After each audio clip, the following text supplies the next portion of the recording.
All right, 99.9 Punk World Radio FM. You guys already know what time it is. And right here, right now, we are actually live in full effect. And we actually have the phenomenal punk rock artist. We got Idle Organs right here live on the air. And of course, Facebook and YouTube as well, man. How are you actually doing this evening? I'm doing very well. How are you doing? Oh, man, doing best I can possibly be. I hope your Friday night's actually treating you pretty well so far. So far, so good. Hey man, I gotta say this is a great way to kick off my weekend at least, man. I got to talk with a phenomenal punk rock artist, man. So there ain't no better way than to start the weekend off than this right here. Thanks, man. That means a lot. I appreciate that.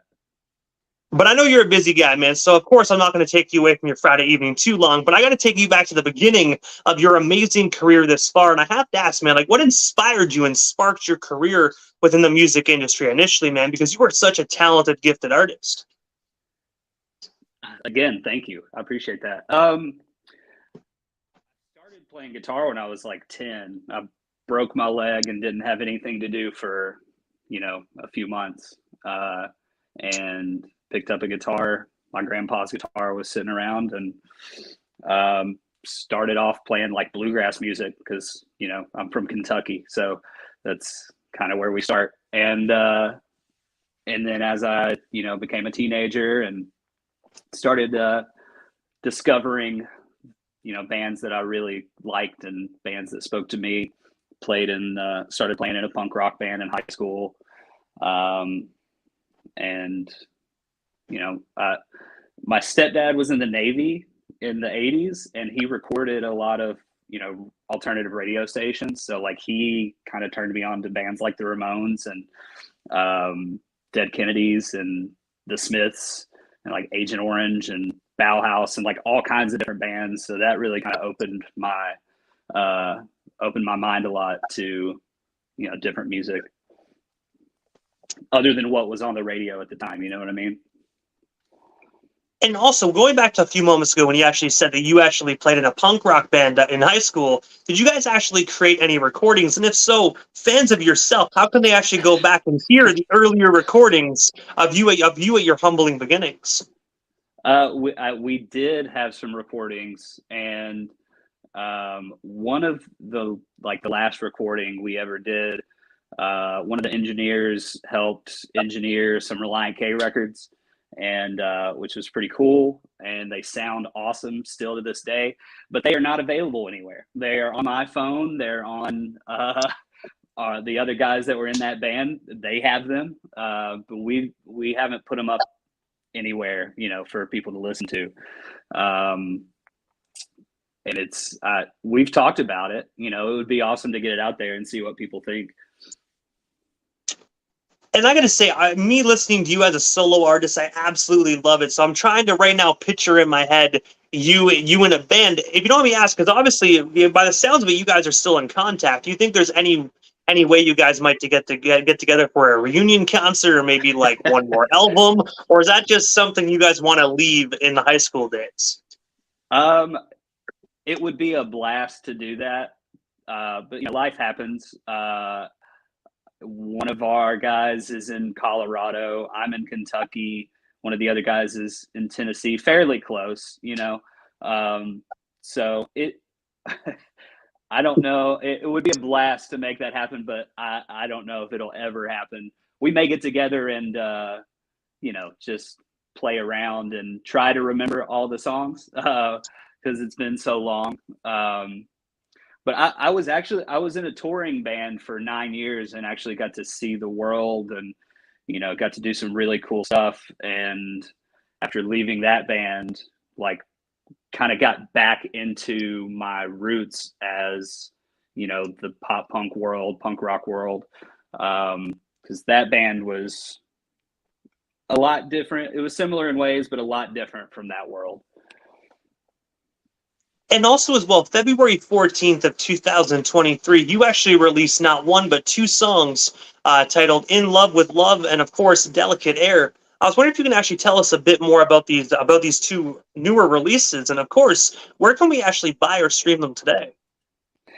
So they're on all streaming platforms, Apple Music, Spotify, Pandora, YouTube, whatever you listen to music on. They're on there. Yeah, those songs, you know, I try to write honestly, as honest as possible. And one of those songs I'd had for Delicate Air, actually, I'd had for maybe 3 or 4 years. Most of the lyrics and the song itself had a completely different sound. And you know, when I actually sat down to say, okay, I want to record this song, it ended up becoming what it is now. And that song is, I mean, it's about my wife. And, you know, it's just a straightforward love song. Like I was just writing from the heart about how I feel about my significant other. And I gotta The other song, sorry, go ahead. Oh, I was gonna say, "Delicate Air, Man" is actually one of my favorite songs you actually released. That, as you already know, has been tearing up our airwaves and actually topping our radio station top 10. So I love that, man. That's I shared that on my Instagram today or yesterday when I saw you post the top 10.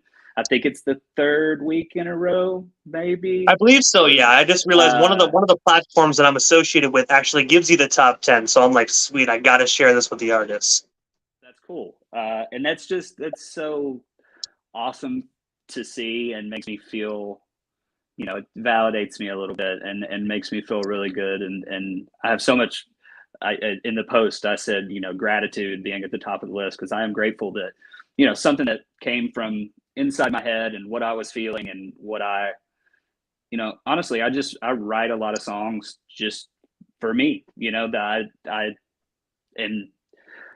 sitting on a lot of stuff that I'll eventually put out, and hopefully it resonates with people. And I'm just glad that this song, you know, resonated with you, and I really do appreciate you playing the hell out of it. It's awesome.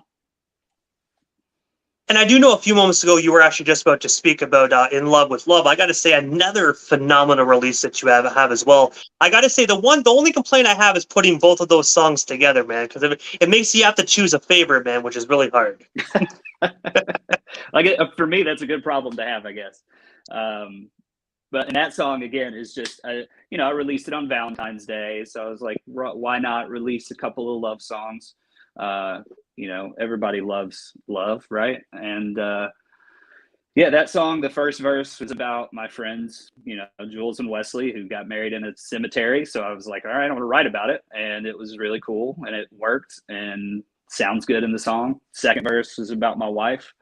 The third verse was about, you know, if you haven't found that love, just hold on. It's coming around. You'll get there.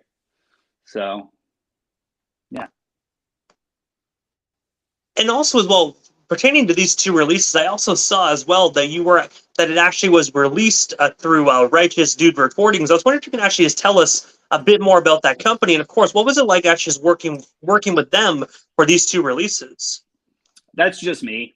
That's DistroKid is who I use to you know, put out all of my releases, and they ask for a, you know, label, and I was just like, okay, what's something that I can put on there, and I stole it from Ferris Bueller's Day Off, when the secretary of the principal is talking about Ferris Bueller, and she says he's a righteous dude.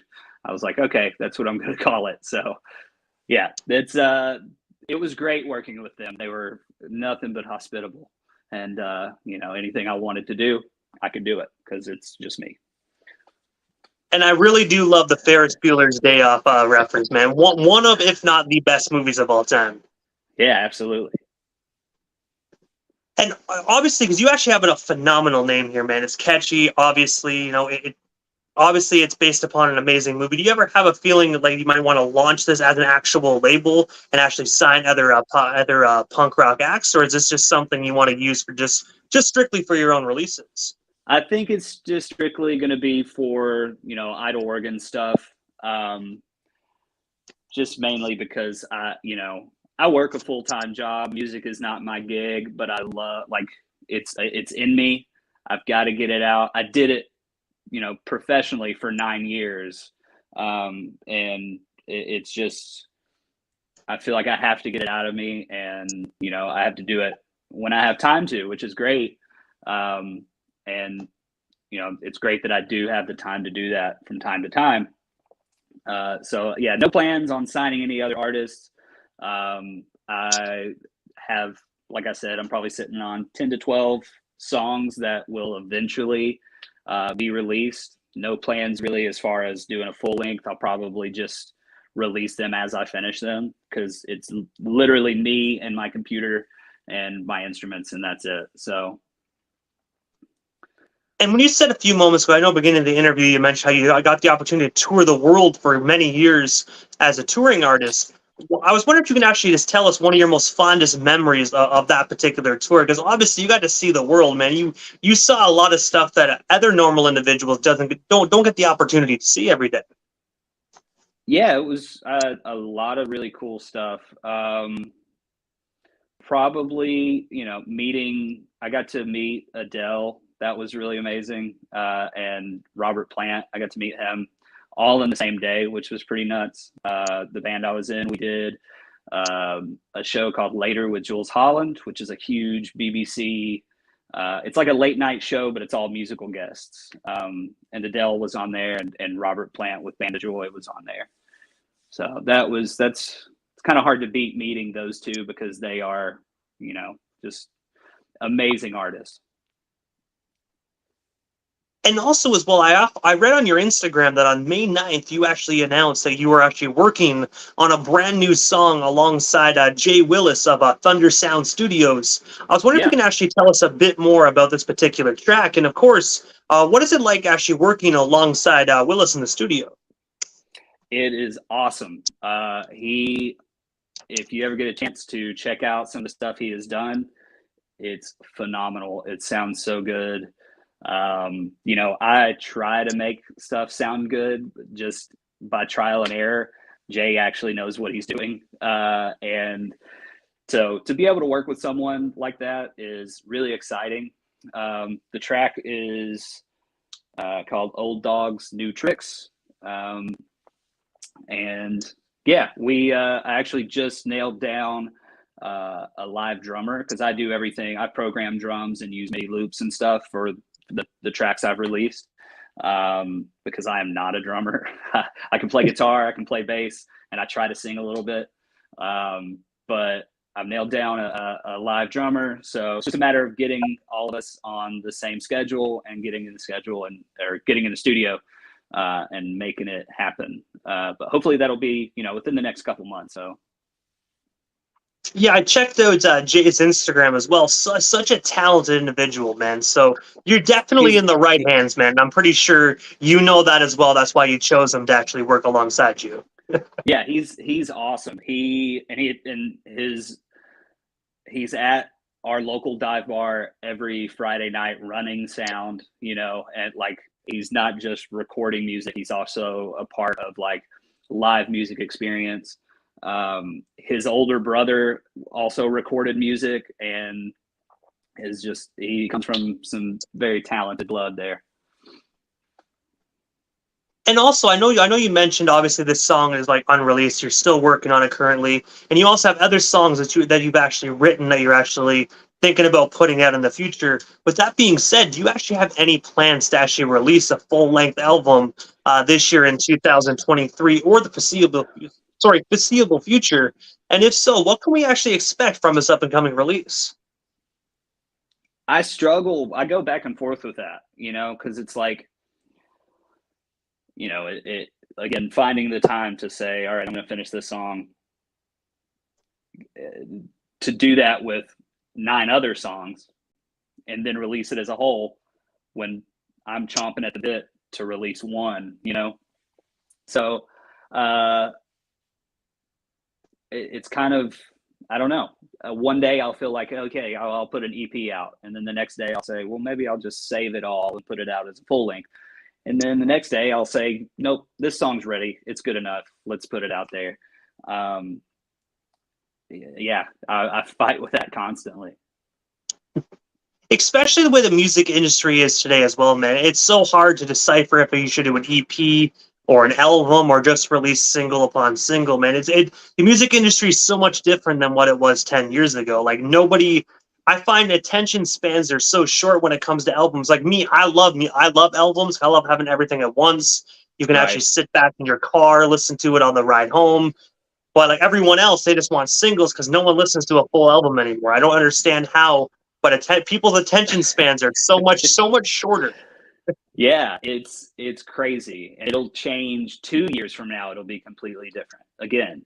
And uh, it's it's musical bulimia. It's like you're ingesting something and then you throw it up and then you're ready for the next thing. Like it's crazy. And technology is great because of that. Like I am able to, if I had an entire day, I could get an idea, record it, mess with it, and put it out. And that's awesome because that gives so many people, like when I was in that band in high school, we couldn't do that. And, we had to work summer jobs and save up money to go into a real studio and record it. Whereas now, if you have an interface, a laptop, and a microphone, you can do anything, which is a double-edged sword because, in my opinion, there's people who have no business making music that are probably going to be more successful than, bands who are actually trying really hard to make it. And if you don't mind me asking, what is next for yourself? Is there anything we happen to miss during this evening's interview? Anything else you do still want to talk about or promote? What would still got you here live on 99.9 FM this evening? No, I'm just trying to get music out, just trying to, record some more music and put some music out there, and hopefully people like it. And if not, that's fine too. Because honestly, like I said, I write a lot of my songs. I just write because I need to write it. And I'll go back and listen to it and be like, oh, that's cool. I'm really proud of this. Or dang, maybe I should have done something a little different. Maybe I should have tried this here, that there. But that's it really. Just trying to get as much content out there because it needs to get out of here and out of here, and that way it can live and be its own thing. And also as well, obviously I know how to follow you on social media, but for the individuals that are just discovering this interview, whether we're live right now or even in 6 months to come on demand, how can they actually go about following you and staying updated on everything you currently got going on? Yeah, just Idle Organs, at Idle Organs on Instagram and Facebook. I'm not that active on Facebook because I don't get it. Facebook is confusing to me sometimes. So Instagram is easy. It's simple. That's the best place to keep up with anything that I'm doing. Yeah, at Idle Organs. And I got to say, first and foremost, man, it was such an honor speaking with you, learning a lot more about the artists that I actually enjoy listening to, man. Thank you so much for just your time on this amazing Friday evening, just to speak with not only myself, but the 99.9 Punk World Radio FM listeners, man. It was such an honor, and hopefully down the line we can actually make this happen again sometime soon. Yeah, I would love that, man. Again, thank you so much, and thank your listeners for liking the music. So I appreciate it very much. Hey, you're most certainly welcome. And if you keep making it, we here at 99.9 FM are going to keep spinning it, man. So keep making it. We're going to keep playing it. I'm going to hold you to it. Hey, definitely. Amen. Hey, I'm a man of my word. So if you send it, I'm going to spin it. You already know. Awesome, man. Hey, man, thank you so much again. And definitely have yourself not only a phenomenal night, but a kick-ass weekend as well, man. Thank you. You too. You too.